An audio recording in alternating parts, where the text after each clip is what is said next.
गेल्या 8 दिवसांपासून इगतपुरी तालुक्यात सुरू असलेल्या मुसळधार पावसामुळे धरणाच्या पाणलोट क्षेत्रात जी आहे ती मोठ्या प्रमाणात वाढ झालेली आहे आणि इगतपुरी तालुक्यात 12 अशी छोटी मोठी धरणे आहेत. त्यातील भावली धरण हे आज दुपारी 4:30 वाजेच्या सुमारास 100% भरले असून त्याच्या सांडव्यावरून आता विसर्ग सुरू झालेला आहे.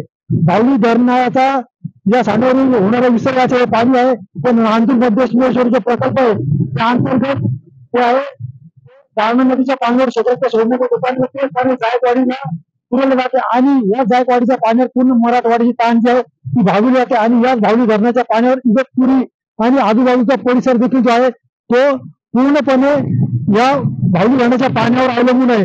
त्यामुळे एकंदरीत जर पाहिलं तर आज नाशिक जिल्ह्यातलं जे पहिलं धरण आहे भावली धरण या 100% भरलेलं आहे आणि त्यामुळे जी आहे समस्त मराठवाड्याचे आणि इगतपुरीकरांची ताण भागाचे चित्र पाहायला मिळत आहे. शैलेश पुरोहित, TV9 मराठी, इगतपुरी.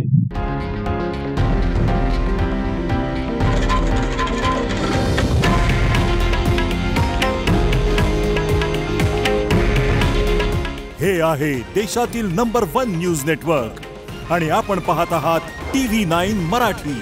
काळजी तुमची, हित महाराष्ट्राचं.